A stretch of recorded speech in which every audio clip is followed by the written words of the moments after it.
Before we begin today's episode, I want to let everybody know that I was experimenting with a new recording software this time around. I learned very quickly that I did not like it. So unfortunately, if you're watching the video format of this episode, you will be seeing some delays and discrepancies. I'm currently on the hunt for another recording software or other methods, so please bear with me. Thank you so much. Hello and welcome to Gore and Grapes, where I review horror films and enjoy a glass of wine while I tingle your spine. I'm your host, Carla. Welcome to Season 3, Episode 5.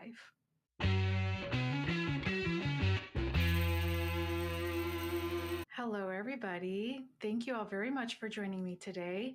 As you've noticed, I'm standing up, and it's great. I actually got a standing desk about a month and a half ago, and it's been a game changer. Needed it for the space, and most importantly for Gore and Grapes. I feel that I just needed more of everything, and I needed to accommodate that. So I got it, and I love it. And I want to try something a little bit different today, not just with the setup and whatnot, but also the subject at hand. I wanted to try something less analytical today. I wanted to talk about something different, something that I haven't done in a long time, and that's talking about horror comedy. And it has been such a long time since I've talked about this. And also just more on the analytical, part of things. I've been doing this for a little bit now, and I love the analytical part of Gore and Grapes, but I think that some of the episodes that I've done that were less analytical and were more on the casual, more fun side of things, I feel that that's something that really pushes me and challenges me. And I also just want to take a break from some of the analytical stuff that I've been doing lately. I went really hard on my last episode with Late Night with the Devil. I went very hard on it. I spent so much time with it and I loved it, but I felt that I was a little burnt out too. And so I think that it's time that I open myself up by, well, one, taking a break, and then two, jumping onto something that I am not very familiar with. And we should remember that pushing yourself is where you grow, and that's what I'm just trying to do now. So here we are talking about a horror comedy. I find this to be really interesting too, that I think it's just a little coincidental that for Thanksgiving, I think a year or two ago, I can't even remember my own fucking episodes, but I did an episode on Thanksgiving for Thanksgiving, and I think that was the last time that I've done anything like it. I've been just pushing out a lot of episodes that were more on the vein of, analytical, deep, intriguing. And I think that I really need to revisit having to do horror comedy because it is a part of horror and there's just a lot of overlap. I know we've talked about this quite a bit. And we also need to pay attention to this. And so, what better way to revisit horror comedy than by talking about the mousetrap?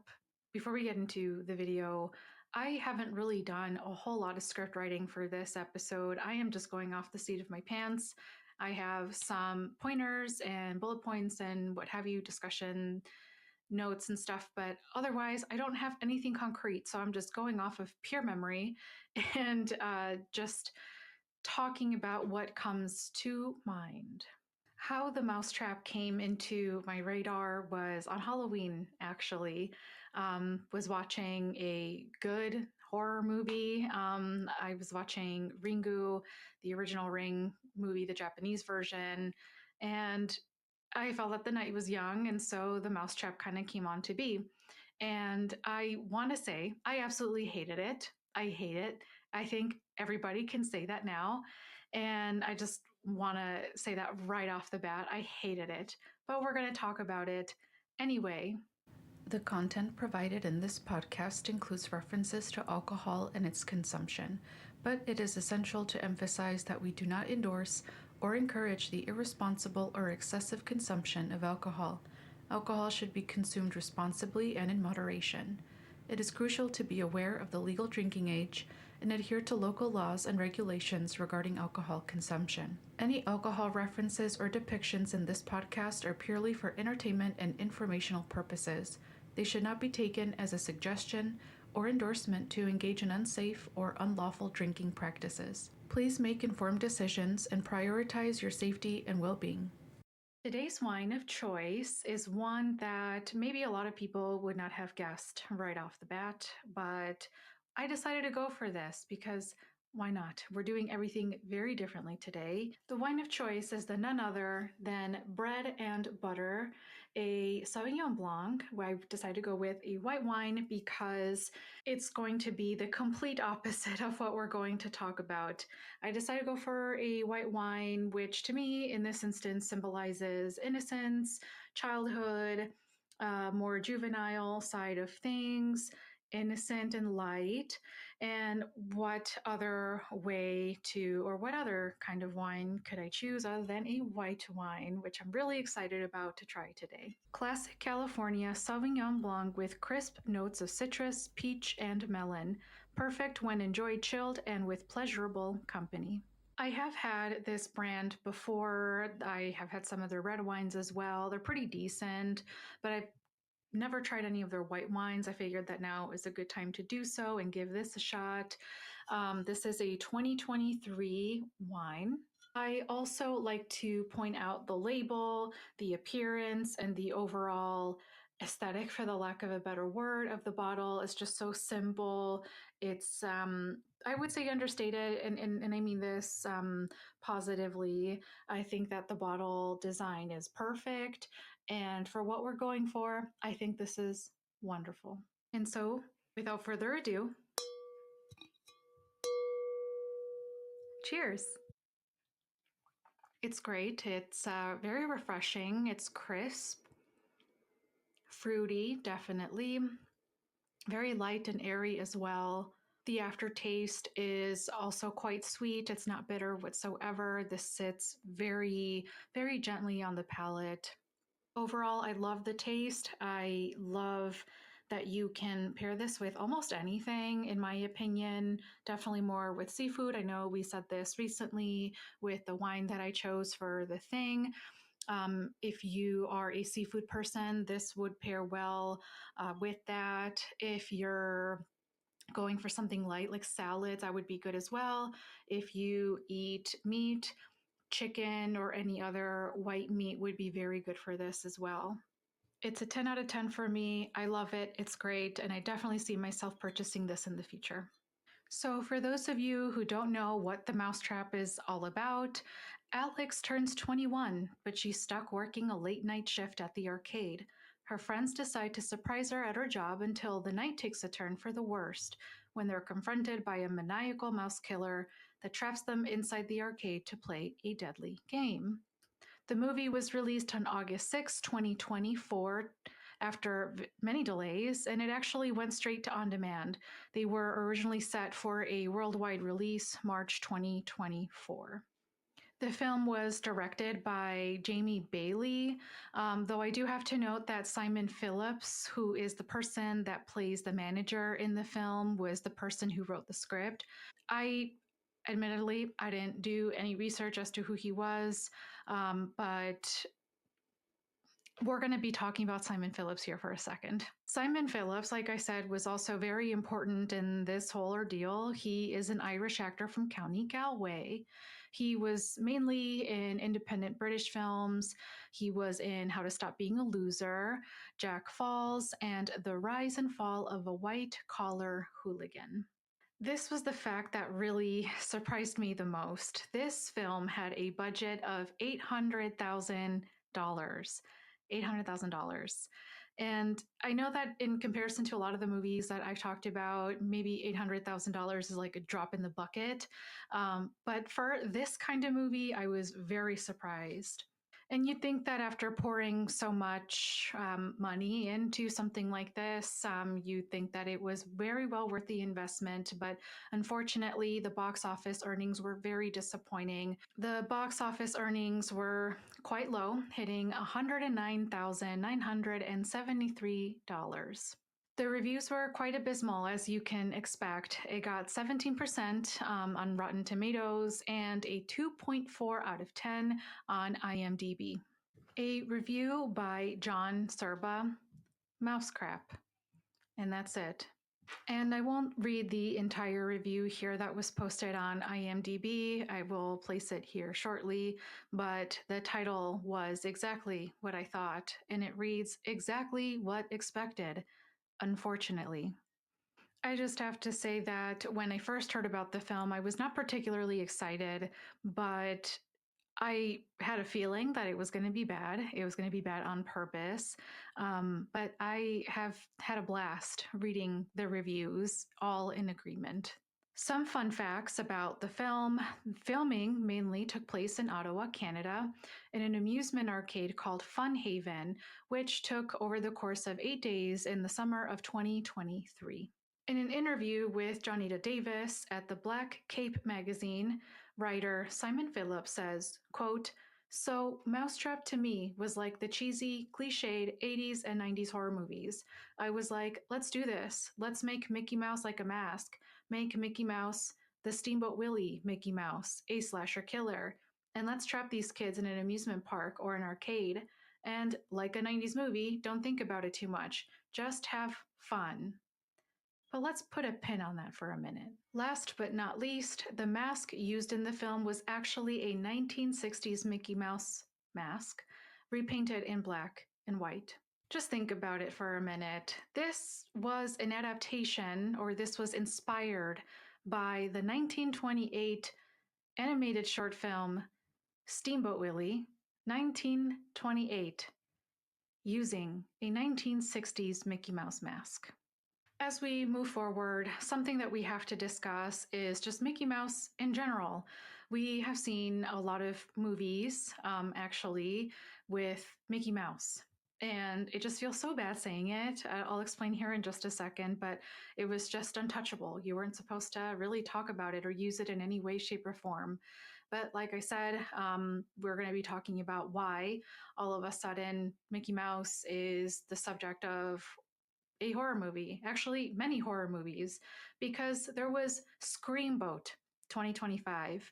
We also have Mouseboat Massacre 2025, Mouse of Horrors 2025, and I Heart Willie in 2024. The reason why we're seeing Mickey Mouse all of a sudden in horror was due to public domain and how it came to enter public domain, which we'll talk about here in just a second. But Mickey Mouse isn't the only character that has fallen into the horror world. We also have a Popeye movie. We have Winnie the Pooh, Blood and Honey, which, by the way, just a quick note, there will be a Winnie the Pooh versus Mickey Mouse movie due next year. And I just found this out. I'm quite disappointed. I don't know. I mean, I can't really say. Am I really all that disappointed? Or am I just so closed off and uninterested and boring? I don't know. But I thought all of you would like to know that. So, in the same vein that we have Freddy versus Jason and Alien versus Predator, we have Winnie the Pooh versus Mickey Mouse. We also have Betty Boop, apparently, The Mean One, a Grinch slasher film. And even more recently, I found out this week is, according to Bloody Disgusting, there is a Wicked horror movie or a Wizard of Oz horror movie titled Dorothy, The Haunting of Oz. And it's due next year, 2026. And who can forget Bambi the Reckoning, a 2025 British independent horror film, but was surprisingly received with positive reviews, according to Rotten Tomatoes. By the way, if you have seen any of these movies, please let me know what you think. I'm truly curious to hear what everyone has to say. So, I guess depending on your relationship to horror comedy and some of these characters or childhood personas, character stories, what have you, I suppose your approach or your perspective on this will really vary. I've seen a lot of divisive comments and discourse online. I am personally not very thrilled to hear about this. So let's talk about public domain here for a minute. So, public domain, to define it, are creative works that are not protected by copyright, which then can be used by anyone. So, in other words, the public owns these pieces of work, not an individual author or artist, and you do not need permission to be using these things. Some ways that works become public domain are that the copyright has expired, the copyright owner failed to follow copyright renewal rules, copyright owner deliberately places it in the public domain, and or copyright law does not protect this type of work. A good source, I would say, would be Stanford. They also expand on this by saying, quote, an important wrinkle to understand about public domain material is that while each work belongs to the public, collections of public domain works may be protected by copyright. If, for example, someone has collected public domain images in a book or on a website, the collection as a whole may be protectable even though individual images are not. End quote. They expand more by talking about expired copyright, the renewal trapdoor, dedicated work, so on and so forth. Admittedly, I find this whole thing to be quite, for lack of a better word, boring. Not really my thing. We're talking about law here. That's not my strong suit, but it is very important to know this going into the rest of the review and discussion. What I did find interesting, though, is that according to the Communia Association in the EU, copyright works differently. They say, quote, at the end of the 70th year after the death of an artist, the copyright protection of their work expires, end quote.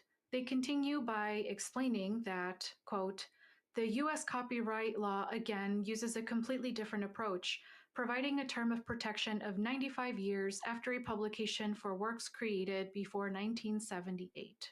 And you may be wondering, how do we tie this into Mickey Mouse?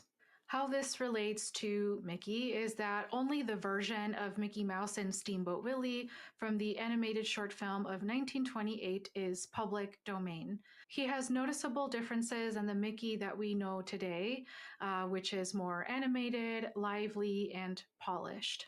Newer Mickey Mouse versions remain under copyright, and from what I understand, everything that these versions are involved in or associated with, like books, plays, songs, and video games, are protected by copyright.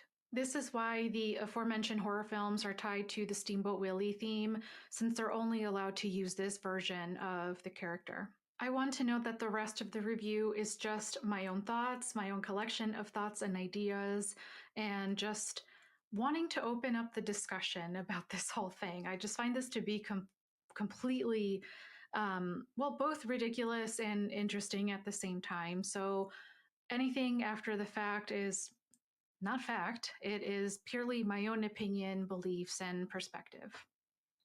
With all of that being said, I want to reiterate that this movie was bad. This was overwhelmingly bad. Try to give it a shot, but whatever, it is what it is.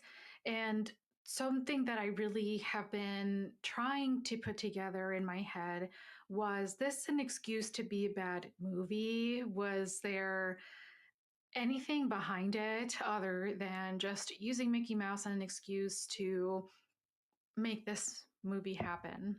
I often wonder if, with the state of Hollywood, we're just needing something to grasp and hold on to. Hollywood, as we know it, has been really attaching itself to the nostalgia bait subject, remaking movies, classics, what have you, not which is, or not something that is entirely bad or awful. I think Robert Eggers' Nosferatu from 2024 is a great example here, because before this version, there was the Nosferatu 1979 by Werner Herzog, and I think that it was time. And it was, in my opinion, a beautifully made movie, and it was certainly time to revisit a classic. I do think that there are some great works of art that have come out as a result, but we find this to be a theme literally everywhere. And on the note of nostalgia, I am just so tired and I am exhausted by just constant the constant idea of nostalgia. I want to see something new and refreshing, and different, original, and authentic. And this to me just seems to be very inauthentic. I also want to say that Simon Phillips, in particular, had said that he wanted to own this thing, that he wanted to be something along the vein of being remembered for generations for what he has done. Quote, when I came up with the idea, I was like, the one thing I want to do is play Mickey Mouse. I want to be the guy in the mask, even though, like, we won't see your face, except for the first, maybe the first time, the first scene. Phillips continues, quote, I'll still know it was me. I'll still be able to tell my grandkids it was me ruining Mickey Mouse for all future generations. It was me, end quote. And so I struggle to put together owning things, just the ownership and control of having something in public domain or out in the public domain, and just having control over these things and how people perceive this body of work as it relates to this character. And so my question here is, now that these characters are quote unquote free, what does this say about people's desire for control and ownership of these characters? I want to note and really say the obvious.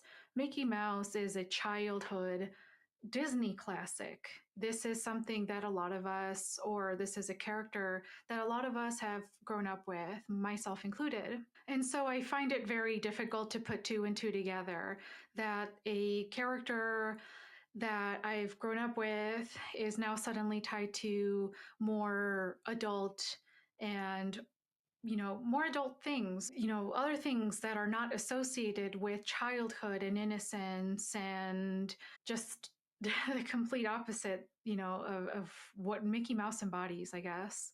On all in all, what I'm trying to say is that the juxtaposition of the creep, slasher, survival trope versus the cute childhood and familiar concept, I think is quite strange to me. That I'm sure I'm not the only person that can agree on this, but I just find very difficult, or I find it very difficult to put two and two together this way. And I think it's important to note that the setting here was chosen, in my opinion, to be intentional.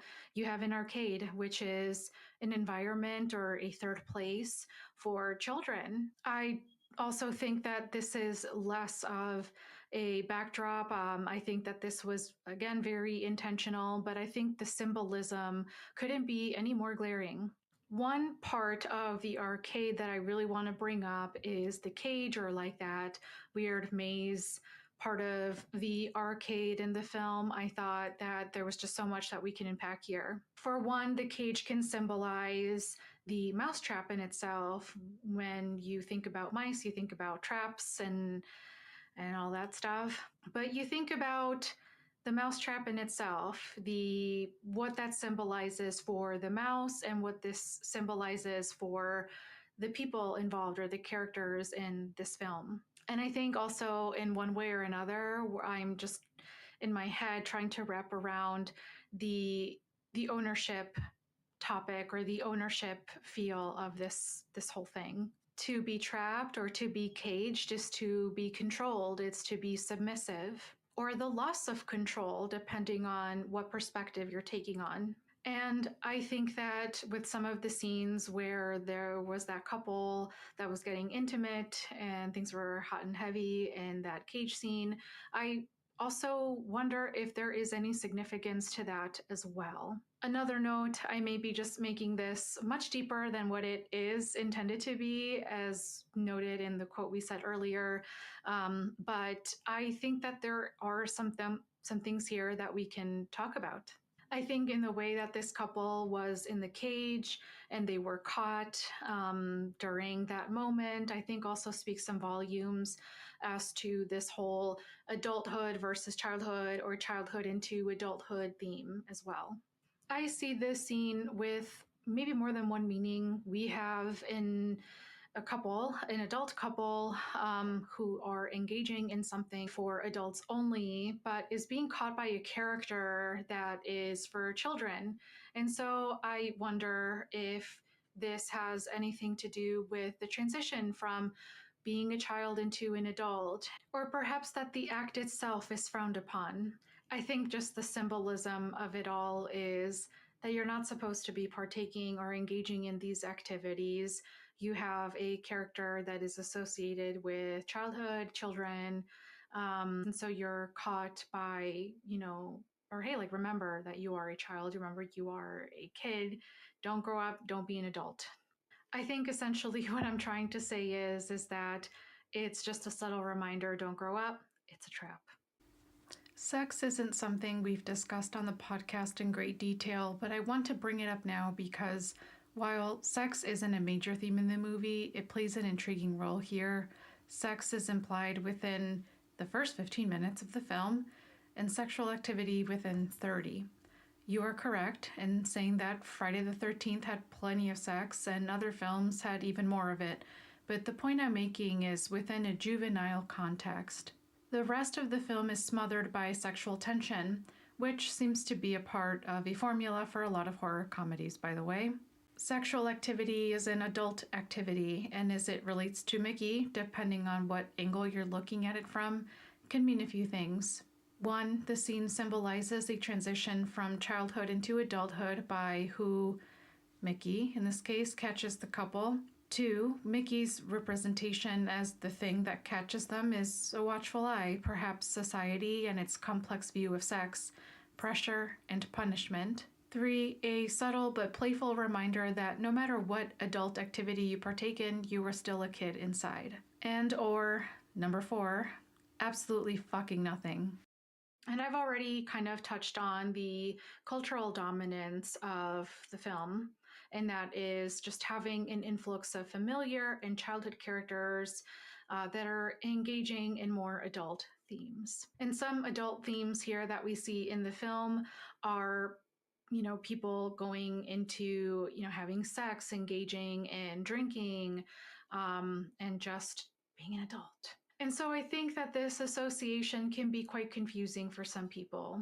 This also makes me think back to when the Tumblr era was, really at its highest. Though to be fair, I wasn't a huge fan, or I wasn't very much involved in that whole Tumblr thing. I was briefly, but not in the way that a lot of people were. But I do recall seeing in the Tumblr era a lot of Disney princesses and like other Disney characters that were like heavily tattooed and like redone to be alternative versions of themselves, and engaging in things like in really weird adult suggestive things. And I thought it was this, in my opinion, I thought it was the strangest thing, but it seemed like a lot of people were really into this. I want to provide some context as to how some of these Disney characters being reworked came on about. We were just coming off the swag era. Emo and scene was no longer a thing. Swag was quite dominant, and so was that whole indie sleaze kind of look, post-hardcore type of aesthetic, what have you. And this is when these characters were getting reworked in many different ways. And I'm totally okay with, maybe some fashion edits or, Disney characters as humans, Disney characters as horror characters. Like, that's cool. What I have an issue with is having to see Disney characters with nipple pasties, smoking weed, looking like gangbangers or cholas or whatever, mugshots. That's the stuff that I kind of have an issue with. And I'm going to post some pictures here. Obviously, not everything I said is going to be on here. And I have to say that my Google search history has been quite questionable as of late, but this one I'm quite embarrassed about. So for all of you that are curious, viewer discretion is advised. And whenever I think about this, I think about, what does this say about us? What does this say about those who enjoy this, those who welcome the idea of having to mesh your childhood characters or childhood themes, shows, what have you, and enmesh them into your adult life? It just makes me think, like, do we want these characters or do we want these things to grow up with us? Do we want to grow with them as well? Do we want them to catch up to us? I just find this to be interesting because I was the person that didn't like this. I personally didn't, but it seemed like a lot of people were welcoming that idea, like reworking these familiar characters that we've grown up with to be heavily tattooed and have different hair, colored hair, and like gauges and, piercings. And I just thought it was weird. I guess what I'm trying to say is that I would rather keep these characters where they were back there in my childhood, pristine and untouched and what have you, as a way for me, I felt, just to look back and think about a time that was innocent and pure and untouched. It was a way, or it was a thing for me to escape to when adulthood was just too much. And I think that a lot of us tend to, watch childhood movies or Disney movies, cartoons and stuff, and it's a way for us to escape adulthood for a moment. But for some people, it's not like that. They want to grow up with these characters still, and they want to rework and imagine them as adults as well. And I guess this whole thing is more of a personal take. I think this is very subjective, and that's totally fine. But I wonder why it is just. I think the fixation of it all is what kind of creeps me out. I want to discuss reception and intent for a minute. The reception was overwhelmingly negative. You see it everywhere. Go on Reddit, go on, IMDb, Rotten Tomatoes, whatever. Overwhelmingly negative. And with a budget so big, I wonder what the intent really was. I struggle to believe that it was just for fun, that this was just, having fun with something that just kind of fell into public domain. We've seen a lot of, movies that have a pretty decent budget but have done very well, and I think about it in monetarily or I think about it monetarily because again, $800,000 for one fucking environment or one fucking place, $800,000 is insane to me. And so I wonder, is this really just to have fun? Is this really having fun with a movie? Is this really fun, or having fun with a concept? I just struggle to put two and two together, or they just simply cash grabs. But apparently, there's a sequel. There's a sequel in the works. Despite the year 2025 on the movie poster as shown here, the film is actually set to release in August of 2026. It appears that this film was a crowd-funded project. The project has been officially funded by 11 backers who have raised 8,170 Canadian dollars. And let's be honest, the horror community just loves anything. In the horror community, anything that is like reworked or just anything, fresh out of the box. I think the horror community is fantastic, by the way. Great. And so open, and they're just open to any and all ideas in the horror community. But I do wonder, to what extent?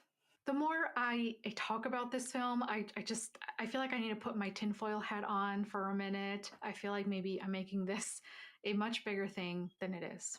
I know we just mentioned a lot of other characters like Betty Boop. We have the Grinch. We have the Wizard of Oz.